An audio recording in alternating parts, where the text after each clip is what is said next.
La era de la divina voluntad, comentado teológicamente por el padre Yosef sobre los escritos de la sierva de Dios Luisa Picarreta, y el estudio del don que nos permite vivir en la divina voluntad.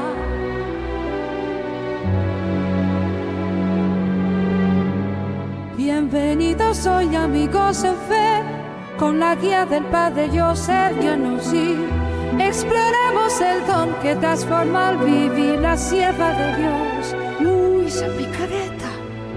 Sus escritos nos llevan a la verdad eterna.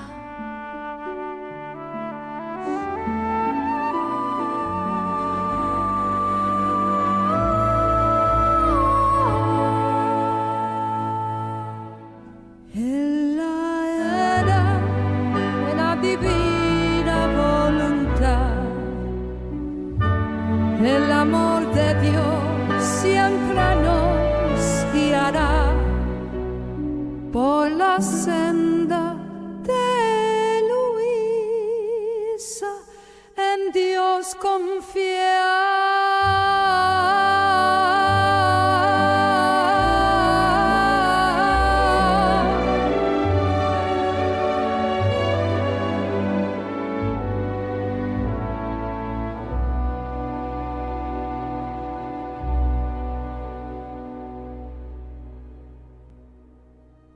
Gracias a todos por unirse a esta fiesta, la solemnidad del cuerpo y la sangre de nuestro Señor Jesucristo. Es una hermosa fiesta que celebramos, que constituye realmente el centro de toda la Iglesia. Es el centro porque es el centro de la creación del cosmos. Pablo dice en su carta a los Colosenses que todas las cosas fueron hechas en vista de Cristo, en Él y por medio de Él. Y en vista de Él, es decir, incluso antes de que se encarnara, incluso antes de que existiera el orden material, el Padre, el Hijo y el Espíritu Santo ya lo tenían todo planeado, todo el cosmos. Y Cristo estaba destinado a ser el centro de ese cosmos y se convirtió en el centro. Pablo llama a esto la plenitud de los tiempos, cuando tuvo lugar la encarnación. Y ese tiempo realmente está fuera del tiempo, es el tiempo de Dios. Pero para nosotros que vivimos dentro de este teatro de la redención, dentro de esta naturaleza caída y herida nuestra, también es la plenitud de nuestro tiempo. La segunda hora de la agonía en la cruz, la sección de reflexión, unidos a Jesús, tendremos su poder en nuestras manos. Pero si no hacemos nuestros actos en unión con Jesús, no servirán ni siquiera para evitar que un alma se pierda en el infierno. Ahora la pregunta es, ¿significa esto que solo las personas que viven en la divina voluntad pueden interceder por las almas en el purgatorio?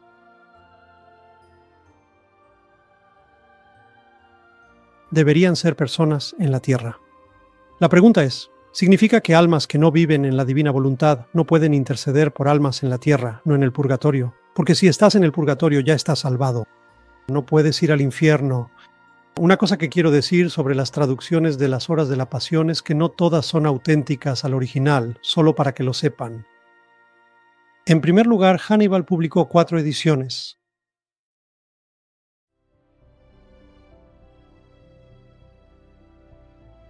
Y la 5ª edición fue publicada, lo siento, no versiones, ediciones. Así que permítanme repasar eso rápidamente para que entiendan por qué. Hay una discrepancia no solo en los originales, sino también en las traducciones.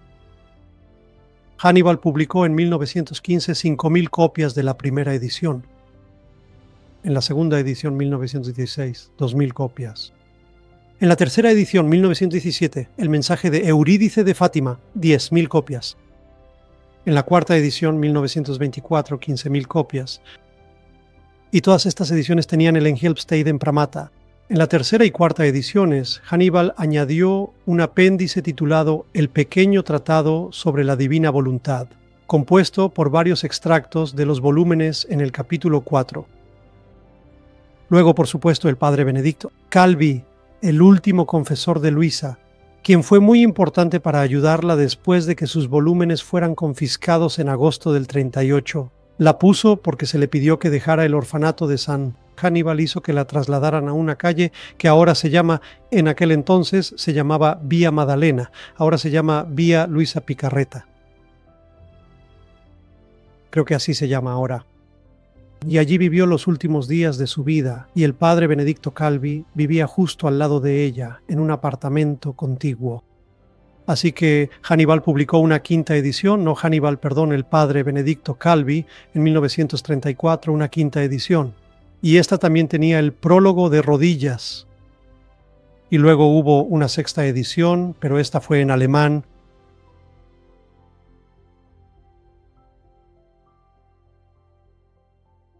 Esto explica la discrepancia entre los diferentes volúmenes. Ahora bien, ¿por qué Hannibal publicó 5 ediciones diferentes? Bueno, porque las anteriores se agotaron, así que era para renovarlas.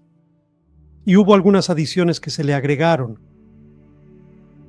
Entonces, digamos que se imprimió el volumen 1. El segundo volumen tuvo algunos pequeños cambios. El tercer volumen tuvo algunos pequeños retoques. Volumen 4, probablemente. No hay nada documentado sobre cómo o por qué se realizaron estos cambios. Pero si analizas la gramática, la caligrafía, puedes ver que Aníbal hizo algunos de estos cambios. No fue la escritura de Luisa. Parte de esto también le correspondía a Luisa aclararlo a petición de Aníbal. Yo respondería esto a esa pregunta. Cualquiera puede salvar almas del infierno, incluso almas que no viven en el mundo divino, rezando por ellas mientras están en la tierra, no en el purgatorio. Una vez que están en el purgatorio ya están salvadas, no pueden ir al infierno. Así que podemos interceder por las almas en la tierra para que no vayan al infierno. Los santos podían hacer esto antes que nosotros, incluso antes que Luisa. Así que no está limitado solo a quienes viven en el mundo divino. Gracias. En las revelaciones proféticas de Jesús al Sermón de Dios, Luisa Picarreta, en el volumen 11, el 15 de marzo de 1912, Jesús revela: «Hija mía, mi voluntad es la santidad de las santidades». El alma que hace mi voluntad, por pequeña, ignorante o desconocida que sea, deja atrás a los demás santos, a pesar de sus prodigios, conversiones sensacionales y milagros. Fin de la cita. Entonces, Padre, a la luz del don de vivir en la divina voluntad, ¿puede ayudarnos a comprender mejor y fortalecer nuestra fe en esta revelación profética de Jesucristo? Gracias, Padre. Bueno, eso es bastante autoexplicativo. Lo que verdaderamente da grandeza y significado no es la persona humana en sí misma, es la voluntad divina que reside y actúa profundamente en la persona humana. ¿Podría, por favor, repetir la fecha exacta de nuevo? Y veré si puedo buscarla para poder reiterarla. El adorno más bello y brillante entre todas las demás santidades. Este es un mensaje paralelo del 8 de abril de 1918 y será la coronación y culminación de todas las demás santidades. Y también dice el 20 de noviembre de 1917 que haré desaparecer todas las demás santidades bajo cualquier aspecto de virtud en las generaciones futuras, y haré reaparecer la santidad de vivir en mi voluntad, que no es ni será una santidad humana, sino divina. Así que estos son mensajes paralelos a lo que usted está diciendo, que dejan atrás todas las demás santidades. ¿Qué está diciendo el Señor aquí? Está diciendo, en primer lugar, que todos los santos antes de Luisa participaron en una santidad que se basaba en la operación remota de Dios en la criatura humana. La gracia, tal como la define la Enciclopedia Católica, que es definida por Roberto Bellarmino, San Roberto Bellarmino, es la operación remota y habitual de Dios en la criatura humana. La palabra clave es remota, lo que significa que Dios no está realizando el acto. Y los concilios han enseñado que cuando la gracia nos asiste en todo lo que hacemos, la criatura humana es la que realiza la operación, el acto, no Dios. Dios nos asiste de manera remota, así que yo soy quien actúa y Dios coopera. Yo tomo la iniciativa. Dios sigue mi iniciativa. Él me asiste, pero soy yo quien realiza la acción. Así que es un acto humano, por lo tanto, una santidad humana.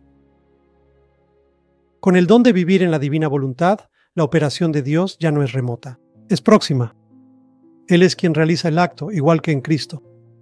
Cristo, cada vez que realizaba un acto, en teología se llamaba una operación teándrica, no antros, sino teandros. Dios se pone antes que lo humano, theos, andros, teándrico. No es andros theos, que significa humano, divino, es divino, humano. Así que no soy yo quien realiza el acto, es Dios quien lo realiza y yo sigo su guía. Él opera, yo coopero. Eso es operar en la voluntad divina. Entonces, en lugar de ser una operación remota donde la persona humana toma la iniciativa, ahora es Dios quien realiza su único acto eterno en nosotros. Él está operando. Es una operación próxima, inmediata. Por lo tanto, no es una santidad humana, es una santidad divina. No es un acto humano, es un acto divino. Y por lo tanto, esto es lo que deja atrás todas las demás santidades. ¿Por qué? Porque nuestros actos, por muy virtuosos que sean, cuando se hacen con la operación remota y habitual de Dios, el acto es mío y es humano. Aunque las virtudes sean cristianas, son finitas. No pueden ir al pasado ni al futuro. Así que si tengo la intención de hacer algo, comienza y termina con esa intención y esa acción. Cuando la acción comienza y la intención comienza y termina, ahí es donde termina. No hay influencia retroactiva ni proactiva. Sin embargo, si Dios actúa en nosotros, quien es eterno y trasciende el tiempo y el espacio, entonces nuestros actos adquieren un valor eterno y por lo tanto son trascendentes. Van al pasado y al futuro e impactan el presente. Así que esa es la respuesta a esa pregunta. Gracias. No, realmente no lo sé.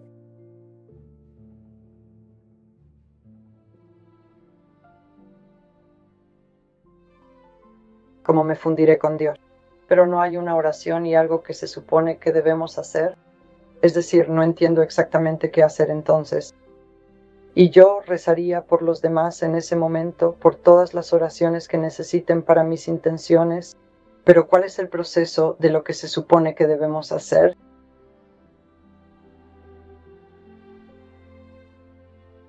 Yo sí, en respuesta a tu pregunta específica sobre cómo fundirnos. Después de recibir la comunión, te remitiría al volumen 1, donde Jesús le dice específicamente a Luisa que reciba la comunión en su santísima voluntad. Él no le da una fórmula. ¿Por qué? Porque San Aníbal nos dice lo que Jesús le dice a ella. No hay fórmulas en la divina voluntad. No es un enfoque gnóstico. ¿Dónde? A menos que tengas este secreto. Leer palabras como un encantamiento o un canto o una fórmula especial no hará que lo recibas. No, eso se llama esoterismo, donde como palabras secretas abrirán una caja, abrirán un portal. No, Dios no está limitado a las palabras. Las palabras dependen de la voluntad de Dios, no al revés. Así que no hay fórmula, depende de tu corazón, de tu expresión. Lo que importa es tu voluntad y tu intelecto, tu intención y tu deseo. Tu deseo es tu voluntad, tu intelecto es tu intención. Así que si tienes la intención de fundirte, es decir, entregarle a Dios tu intelecto, tu memoria, tu voluntad, tu corazón, tu aliento, tu sangre, las 3 facultades principales de tu alma y tu cuerpo, Dios hace el resto. Tú haces tu parte, Dios hace el resto. Jesús le dice a Luisa, vivir en mi divina voluntad es sencillo. Todo lo que tienes que hacer es quitar la piedrecita de tu voluntad. Y en ese instante no toma más de un segundo. Dios comienza a fluir. Su voluntad fluye en ti y tú en él. También le dice a Luisa, el acto más importante de toda tu vida es fundirte en mi voluntad. Ahora déjame ver si puedo buscar el volumen 1 en los libros. Ahí está el subtítulo 7. Encontrarás eso donde Luisa recibió la comunión. Y ella habla de cómo Jesús la transforma en ese momento. Los subtítulos estaban en el volumen original en italiano de Luisa. No estaban en ninguna de las traducciones al inglés. Las dejaron fuera. Pero estos están en el original. Así que si tienes mi traducción, que es literalmente idéntica al formato italiano, encontrarás el subtítulo 7 allí. Y puedes leer ese pasaje. Subtítulo 7. No puedo oír lo que dijiste. ¿Es este el libro correcto que buscabas? No puedo verte. Oh, no puedo decir, está bien, déjame ver, no estoy mirando el video en este momento. Oh, sí, eso es, entonces, eso es. Sí, eso sería si es mi volumen, como dices, sí, También lo menciona de manera explícita en el subtítulo, o ella lo menciona de forma muy clara y detallada en el subtítulo número 11, específicamente el 7 y nuevamente el 11, lo cual es un punto importante a destacar. Sí, bastantes. Hay mucho aquí y estoy viendo más de 25 referencias aquí. Gracias, Padre. De nada. Corpus Christi, bendiciones, Padre. Un sacerdote nos dijo que todo el cielo está presente cuando recibimos la Eucaristía. ¿El purgatorio también? En cierta medida sí, pero no completamente. Recuerda, el purgatorio no es la visión beatífica, así que ellos no tienen la plenitud del abundante y glorioso derramamiento de la dicha, de la inmensa y pura alegría que los bienaventurados ángeles disfrutan plenamente y sin cesar también en el reino celestial, en la presencia misma de Dios. Está limitado debido a sus pecados no expiados. Así que, dependiendo de los pecados de la persona, pueden experimentar en mayor o menor medida los efectos de la misa. Eso no significa que todos estén allí sin sufrir los dolores del purgatorio. No, eso no es cierto. Porque consideremos esto, por ejemplo. En todo el mundo, en cada minuto del día, la misa se está celebrando en algún lugar. Si todas las almas del purgatorio estuvieran presentes en cada misa, ya no habría sufrimiento en el purgatorio. Así que eso realmente no puede ser cierto. Así que ellas sí sufren, incluso durante la misa. Pero no todas participan de sus beneficios. De hecho, hay un libro con varios imprimatur en El Abstas, titulado El manuscrito inédito sobre el purgatorio, que contiene las revelaciones de una monja en Francia, en la tierra, que se comunicaba con su compañera, quien fue al purgatorio. Y su compañera en el purgatorio le explicó todo sobre el purgatorio, respondiendo a todas sus preguntas en la tierra. Una de las preguntas que la monja en la tierra le hizo a su compañera en el purgatorio fue: ¿las personas en el purgatorio experimentan todos el mismo sufrimiento? Y la respuesta fue: no, hay grandes niveles, dependiendo de los pecados que cometieron. Así que las almas que no han cometido muchos pecados no experimentan ningún dolor físico en el purgatorio. Ellos experimentan solo la ausencia de Dios en el nivel más alto, lo más cercano a lo que se conoce como el umbral. Luego, en el nivel intermedio, esos experimentan dolor, frío, calor, y los sufrimientos corresponden a las facultades con las que pecaron. El olfato, el gusto, el tacto, el oído, el chisme, la lengua, las manos para robar, lo que sea. Y luego, los más bajos son aquellos que, por un milagro, apenas escaparon del infierno gracias a las oraciones de otros. Ellos no se benefician de las oraciones de nadie, ni siquiera de la misa. Así que es posible que algunos de ellos, no todos, participen de los efectos de la misa, pero no todos, diría yo, lo hacen. De acuerdo. No en la misma medida. Cuando decimos que están presentes cuando recibimos la Eucaristía, ¿eso significa que todos nos conocen individualmente? No entiendo cómo es que ellos... No, están presentes por disposición de Dios. Dios dispensa gracias. Tome, por ejemplo, una aparición. ¿Por qué la Santísima Virgen se apareció a 3 niños pastores, Lucía, Jacinta y Francisco, y no a otras monjas en el convento que son más santas que ellos? ¿Por qué no se apareció al Papa? ¿Por qué se apareció a 3 niños pastores? Esto es disposición de Dios. Dios dispensa gracias según su gran designio que solo Él conoce. Así que Él permite solo ciertos eventos específicos que impactarán de manera significativa ciertos momentos cruciales en la historia de la humanidad o incluso a ciertos individuos particulares. En el cielo, en el purgatorio, en la tierra. Y si Dios permite que los ángeles y los santos participen en la misa, es en la medida en que Él lo permite.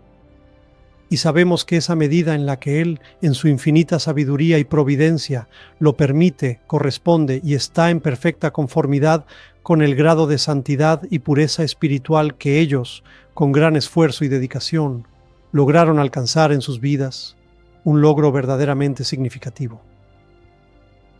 Y esto determina, por cierto, los diferentes coros de ángeles. Jesús le explica esto a Luisa. Él le pregunta, ¿por qué hay ciertos ángeles más cerca de mi trono que otros?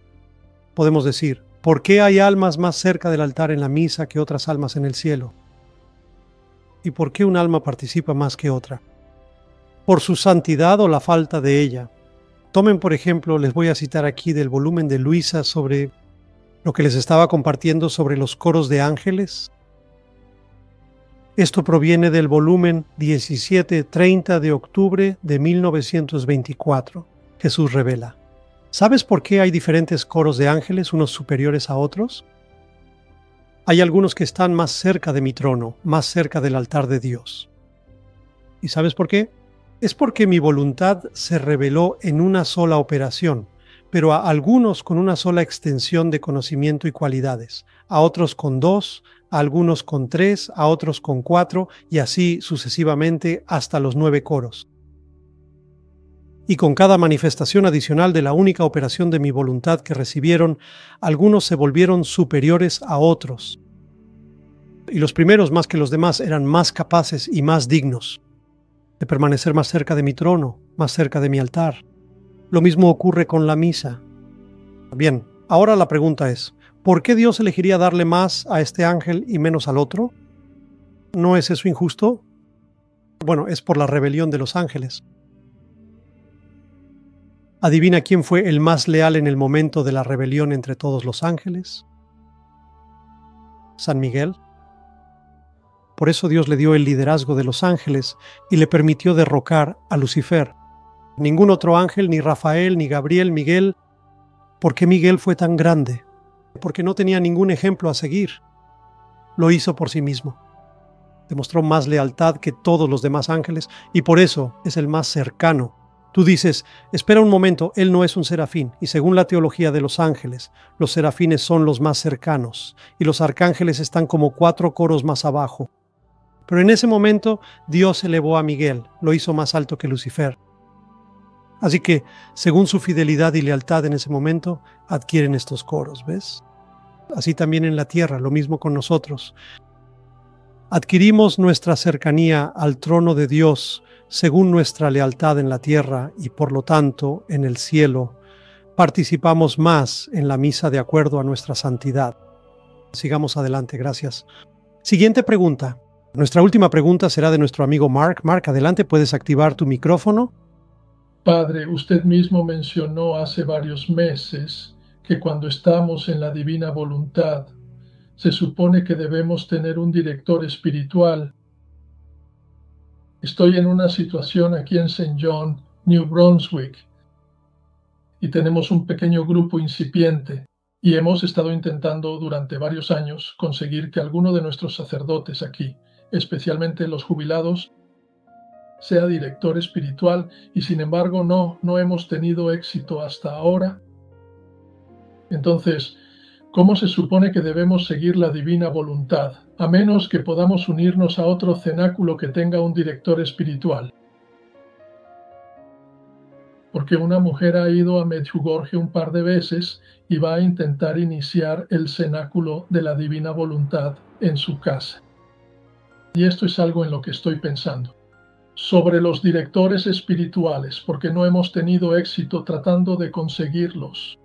No es que no los quiera ni que no los necesite, porque sí los necesito, porque es una de esas situaciones en las que se supone que debo tenerlos y no los tengo. ¿Podrías darme alguna ayuda o consejo sobre cómo acercarme a la diócesis aquí para conseguir a alguien que sea director espiritual para nosotros?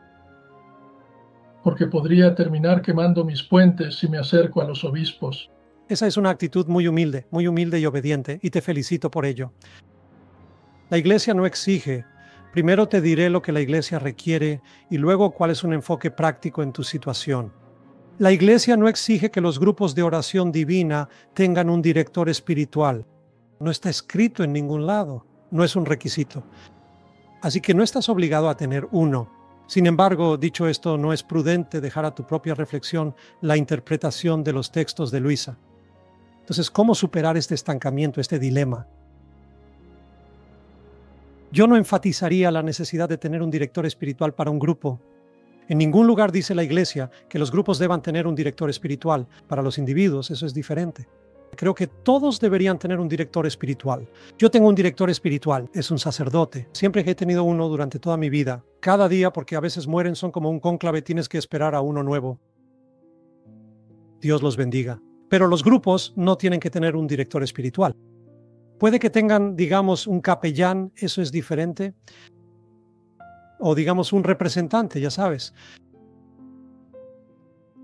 Pero recuerda esto muy importante. Si realmente quieres una dirección espiritual sólida en doctrina para un grupo de personas, que es lo más fundamental e importante, seguir la doctrina oficial de la Santa Iglesia, las enseñanzas magisteriales auténticas. Eso es completamente suficiente. La divina voluntad, reuniones por Zoom o encuentros de oración con teólogos, eso es suficiente. Porque aquí es donde está el foro, donde puedes hacer preguntas, donde puedes ser guiado y puedes volver a los videos y mirar. ¿Sabes? Estas son formas prácticas. Ahora, si quieres que haya una persona física allí para guiar, preferiblemente debería ser un sacerdote. Siempre debería ser un sacerdote. Ahora, ¿por qué digo esto? Porque si miras a los místicos, a los santos, incluida Luisa, siempre, el 100% de las veces, son enviados a un sacerdote. Nunca son enviados a un laico. No me lo estoy inventando. Esta no es mi regla. Esta es la regla de Dios. En 2000 años Dios nunca envió a un santo a un laico. No estoy menospreciando a los laicos. Y la razón es porque Jesús le dice a Luisa que los sacerdotes son los que deben enseñar. Como nuevos apóstoles, ellos serán los encargados. Así es como Dios ha dispuesto que la divina voluntad sea enseñada y promovida. Esto no significa que los laicos no puedan predicar y cosas así, pero ellos aprenden de los sacerdotes. ¿Por qué aprenden de los sacerdotes? Porque los sacerdotes son los que están comisionados por los obispos, ordenados, enviados específicamente para promover la enseñanza de la Iglesia.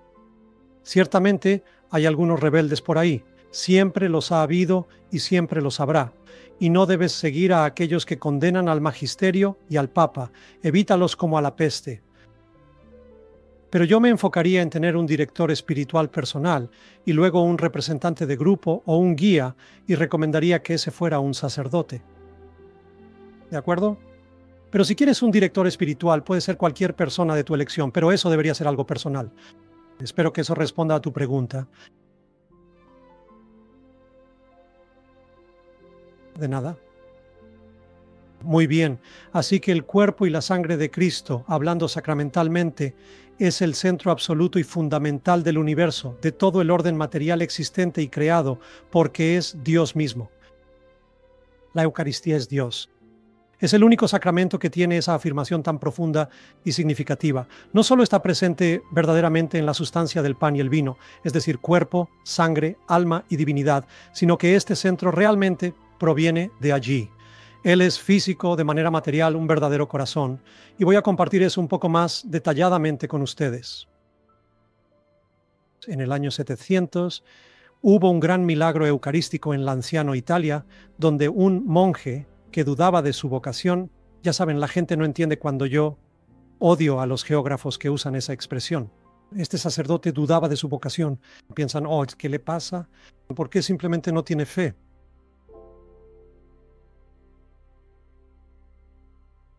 Supongamos que estás casado, unido, has compartido tu aliento, te has unido a tu esposa o esposo. Puede que en algún momento surja el pensamiento, ¿fue realmente válido el matrimonio? ¿Fue consumado? ¿Fue ratificado ante Dios? Porque supongamos que me casé en un estado espiritual que no alcanzaba el nivel de virtud que Dios esperaba de mí. Apliquemos eso a un sacerdote. Supongamos que el sacerdote piensa, bien, el día de mi ordenación tal vez no estaba debidamente dispuesto interiormente y quizá no recibí el efecto pleno del sacramento. Bueno, apliquémoslo a ti en el sacramento de la confesión. ¿Fui perdonado por estos pecados cuando no sé si de verdad tuve contrición?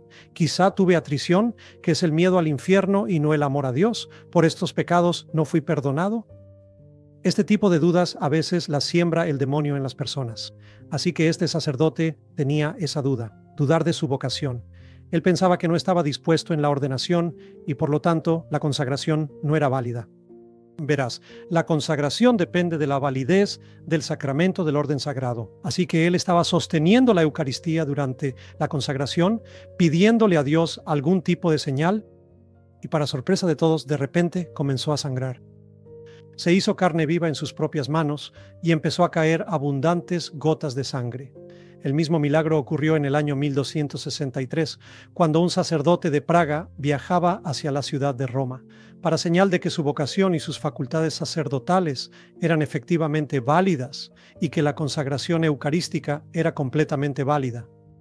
Así que en su camino hacia Roma se detuvo en una ciudad llamada Boseno, 90 kilómetros, 70 millas al norte de Roma. Allí estaba celebrando misa en una basílica, y lo mismo que le sucedió a los sacerdotes en el año 700, le ocurrió a él en 1263. Se convirtió en carne y las gotas de sangre cayeron sobre lo que se llama un corporal, que es ese lino que se coloca sobre el altar, sobre el cual se ponen todos los objetos destinados a ser consagrados: el cáliz, la sangre, la patena y el cuerpo, el pan y el vino. Y eso, para aquellos de ustedes que no están familiarizados con la simbología de los lienzos y las pirámides litúrgicas, el corporal siempre está compuesto por 9 bloques, 9 pliegues, que representan los 9 coros de ángeles. Así que colocó la hostia en sus manos, la levantó y comenzó a gotear sobre el lino blanco. Hasta el día de hoy, estas pequeñas gotas blancas de sangre se encuentran en esa misma y antigua basílica de Orvieto, Italia. Ahora, aquí está lo hermoso, 2 cosas hermosas. Número 1, a pesar del hecho de que estos 2 milagros ocurrieron en el año 700 después de Cristo y en el siglo XIII, específicamente en el año 1263 de Cristo, y no, se usaron conservantes químicos para mantener la frescura y la integridad de esta sangre que científicamente y de forma natural debería haberse secado por completo. Sigue estando fresca incluso hasta el día de hoy, y la ciencia realmente no puede explicar esto. Ambas preciosas reliquias de las hostias consagradas, que se transformaron milagrosamente de pan en la verdadera sangre y carne, se conservan y permanecen increíblemente frescas, a pesar de que han pasado todos estos largos años, incluso siglos.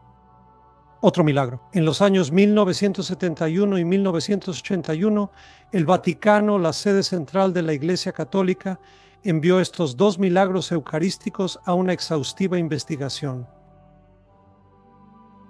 Un laboratorio científico, sin informar a los científicos de qué se trataba, enviaron fragmentos de estos, ¿verdad? Y les pidieron que los analizaran y les dijeran cuál era la composición. Los resultados regresaron, los resultados del laboratorio científico, que esto es carne humana de tejido de miocardio, es decir, el tejido del músculo cardíaco de un ser humano. ¿Ves a dónde quiero llegar con esto? La Eucaristía proviene del corazón de Cristo. Es el corazón, el centro del cuerpo humano, el centro del cosmos, el centro de cada parroquia, cada catedral, cada basílica, el centro de la iglesia. Así que la Eucaristía es el fruto del amor, el corazón de Cristo. Es un pedazo de su propio corazón. Y luego el Vaticano también envió a la NASA un valioso pedazo de la sábana santa de Turín y un pedazo del velo de la Verónica, sin informar previamente a la NASA de qué se trataba realmente. Ahora, hay algo que no les conté sobre estos resultados de laboratorio en relación con los estudios de laboratorio realizados entre los años 1971 y 1981 de las partículas de la Eucaristía, que datan de los años 712 a 763, es que los resultados de laboratorio también informaron que este tejido de corazón humano contenía sangre del tipo A y también AB positivo, ambos, aunque estaban separados por un periodo de más de 500 años. Mismo tipo de sangre, mismo tejido cardíaco, misma persona. La reliquia de la sábana santa de Turín y la reliquia del velo de la Verónica que se enviaron a la NASA también fueron analizadas por la NASA. El resultado fue sangre tipo AB positivo, lo mismo. Tipo de sangre del milagro eucarístico del anciano y del milagro eucarístico de Bolsena. 4 reliquias diferentes, todas con el mismo tipo de sangre AB positivo. Ahora, otro dato sumamente relevante es que cada vez que se pesan los coágulos que se formaron de manera milagrosa en este cáliz de vidrio que originalmente contenía la hostia y que se convirtió asombrosamente en sangre, se ha comprobado consistentemente que todos ellos pesan exactamente lo mismo. Si pesas un solo coágulo de sangre, verás que pesa exactamente lo mismo que si pesas 5 de ellos juntos. Si pesas 2 coágulos, el peso es idéntico al de 5. Y si pesas 5 coágulos, su peso es, por supuesto, el mismo que el de 5. Así que no importa cómo los peses, todos pesan lo mismo, lo cual desafía la ciencia y que simboliza, en mi opinión, que ya sea que recibas un pequeño fragmento de Cristo o una hostia grande, recibes a Cristo entero. Y esto es lo que se conoce en teología como la doctrina de la concomitancia. Ya sea que recibas solo el pan o solo el vino, recibes a Cristo entero. Bien, esto es un hermoso testimonio del amor de Dios, que proviene de su corazón. Si recuerdas la imagen de la divina misericordia, ¿de dónde salieron la sangre y el agua? Del corazón de Cristo, de donde surgieron la Iglesia y sus sacramentos. El rayo rojo de sangre representa los sacramentos que nos dan vida.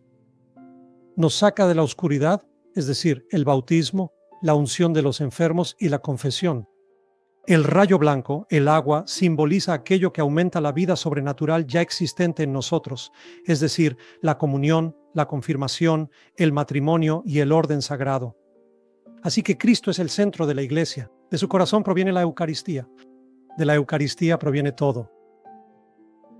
Él es el centro del universo, porque como dice San Pablo en su epístola a los Colosenses, nos enseña que todas las cosas fueron creadas en Él, por medio de Él y para Él.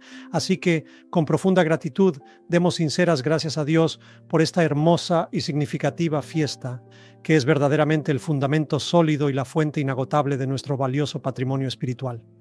La Eucaristía es la cumbre y la fuente de la vida cristiana. Todo lo que necesitamos para la salvación y la santificación se encuentra allí, en la Eucaristía, porque contiene a Dios. Ahora bien, cuando invitamos el don de vivir en la divina voluntad en nuestras vidas, cada mañana, a lo largo del día, nos estamos convirtiendo en una Eucaristía viviente, porque Dios actúa en nosotros con la misma operación eterna que actúa en la humanidad de Cristo. Él fue una hostia viva, la primera hostia viviente. Podrías decir, espera un momento, Adán y Eva vinieron antes que Él, María vino antes que Él. Históricamente, hablando cronológicamente, pero recuerda lo que dijo San Pablo, Él es el primogénito de toda criatura. ¿Qué significa eso? Él preexistió a todos los seres, no físicamente, sino en gracia. Sus 3 acciones andríticas realizadas en el cuerpo, después de su encarnación, ejercieron una influencia proactiva y retroactiva sobre Adán y Eva, sobre el bendito Padre, incluso antes de que existieran, incluso antes de que Él existiera. Así que, aunque en el tiempo esos actos se realizaron en la tierra, en su cuerpo, sus efectos estaban presentes incluso antes de que Él se encarnara. Esto se conoce como los méritos preexistentes o previstos de la redención de Cristo, y eso produjo para nosotros la santificación, la salvación. Eso nos atrajo a sus obras corredentoras. Así que cuando deseamos vivir en la voluntad divina de Dios e invocarla, estamos invitando estos méritos preexistentes y previstos que impactan todas las cosas de todos los tiempos. Así como la única existencia humana de Cristo de 33 más 9 años en la tierra, redimió a todos los humanos de todos los tiempos, pasado, presente y futuro, en virtud del único acto eterno en su humanidad. Así también nosotros, cuando invitamos a la voluntad divina, recibimos la misma fuerza motriz que le permitió a Él redimir a todas las generaciones humanas. Por lo cual nos convertimos en corredentores con Cristo y por lo tanto, como Él, nos volvemos una hostia viva. Contenemos todo dentro de nosotros, Nos convertimos en el centro, como Cristo, del cosmos. Nos volvemos mediadores universales ante Dios en nombre de toda la humanidad pasada, presente y futura. Así que esta hermosa enseñanza de la Eucaristía tiene una influencia de gran alcance y profunda en la teología. La catequesis teológica eucarística no se limita al pan y al vino, se extiende a los cuerpos y a las almas humanas que viven plenamente en la divina voluntad. Le dan a Dios más gloria que la propia Eucaristía en el sagrario. ¿Por qué? Porque Dios no recibe ninguna respuesta del pan y el vino que se consagran. Son inanimados, sin voluntad ni intelecto. Nosotros, en cambio, podemos responder con voluntad e intelecto y por lo tanto multiplicar la gloria que Dios deposita en nosotros al corresponder ese amor que el pan y el vino no pueden. No hay correspondencia por parte del pan y el vino, con nosotros sí la hay. No solo eso, el pan y el vino no pueden ofrecer sacrificio ni sufrimiento y por lo tanto interceder como lo hacemos nosotros en nombre de la raza humana. Así que en realidad somos hostias vivas y con ello no solo hostias inanimadas, sino verdaderamente seres con propósito. Y por lo tanto, cuando esta explosión del Espíritu Santo se convierta en un fenómeno verdaderamente universal y global, después del fuego, entonces todos los que estén en la tierra, el remanente, pocos en número, todos los cuales serán hostias vivas, serán realmente una extensión de la generación más grande, que somos nosotros, extendiendo gracias por doquier a toda la humanidad, a cada ser humano, a cada alma, a cada individuo. Muy bien. Bueno, suficiente de esa profunda y significativa reflexión sobre este verdaderamente importante y fundamental tema del Corpus Domini, el cuerpo y la sangre de Cristo. Olvidé mencionar una cosa más, algo crucial. Ese milagro de Bolsena en 1263 fue seguido por la institución de esta fiesta de Corpus Christi, Corpus Domini, por el Papa Urbano IV. Así que realmente el gran milagro eucarístico de Bolsena dio origen a esta importante y significativa fiesta. Así que un año después, el Papa Urbano IV la convirtió en una fiesta universal y le pidió a Tomás de Aquino, quien aún no era un santo canonizado, que compusiera 2 himnos en honor a este milagro eucarístico. Para la nueva fiesta instituida por el Papa del cuerpo y la sangre de Cristo. Así Tomás compuso los 2 himnos que conocemos durante la bendición, O salutaris hostia in tanto mergo sacramento. Uno se canta al principio de la bendición y el otro al final. Y aunque este milagro eucarístico de 1263 dio lugar a esta fiesta universal y solemne en la Iglesia Católica que celebramos hoy en día, un año después, en 1264, a petición expresa del Papa Urbano IV, había una monja que ahora es santa, quien había recibido mensajes de nuestro Señor para que se instituyera un día de fiesta. Así que estos fueron confirmaciones muy importantes, los milagros eucarísticos, como una confirmación directa de las revelaciones a esta monja, a su hermana, que ahora es una santa, y una confirmación de que esto no es solo un mero símbolo, sino que es literalmente el cuerpo y la sangre de Cristo que están sustancialmente presentes en toda la Eucaristía y en todo el vino, en el cáliz. Bien. Muy bien, perfecto.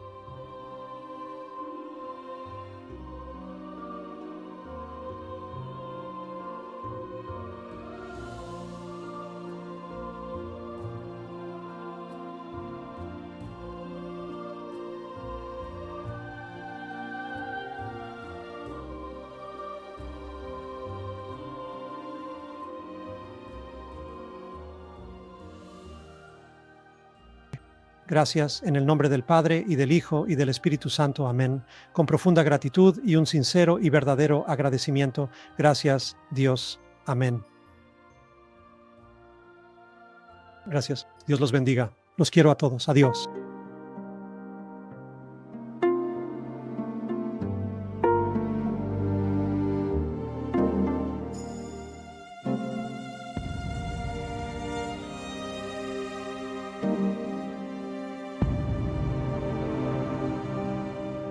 Cuando acudo girando a las horas de tu pasión, puedo ser tu compañía, tomar tus reparaciones, unirme a tus pensamientos, oraciones, deseos, afectos.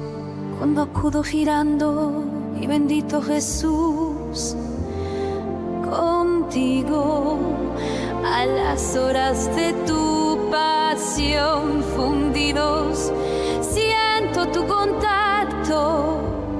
Al recorrer tus sufrimientos me compartes lo que ocurre. Y sientes retirarte los clavos, romperte las espinas, endulzarte tus llagas, quitarte los salivazos, cambiar en bien el mal, que todo te hacemos.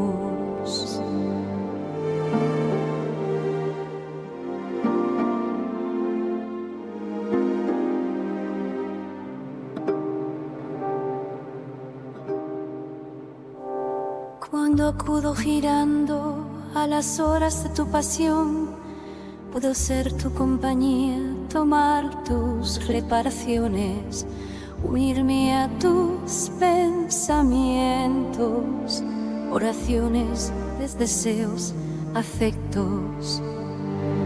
Gracias porque conmigo, con tu Luisa Picarreta, tienes compañía de oficio. Reparar por todos, implorar bien para todos y responder por tus hijos.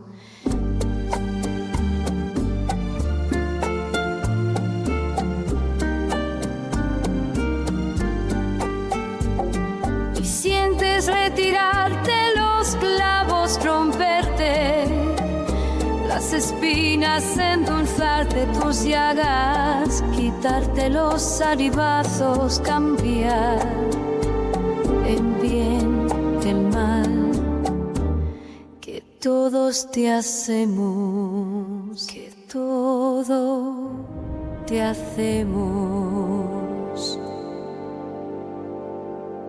Perdón, Jesús, perdón.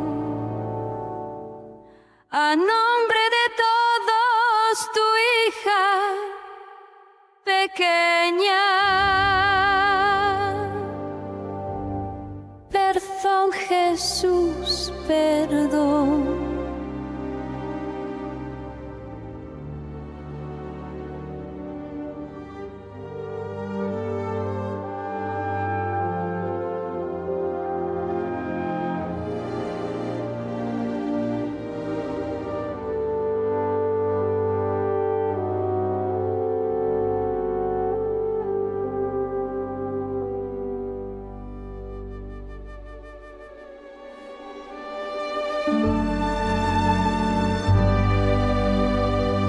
La era de la divina voluntad, comentado teológicamente por el padre Joseph sobre los escritos de la sierva de Dios Luisa Picarreta, y el estudio del don que nos permite vivir en la divina voluntad.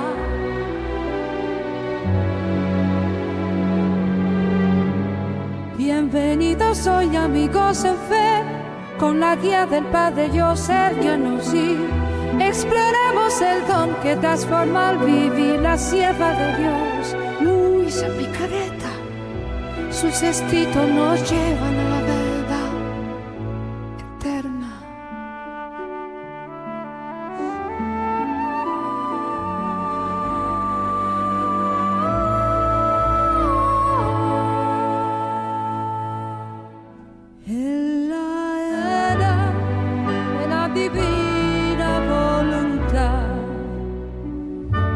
El amor de Dios siempre nos guiará por la senda de Luisa, en Dios confiar.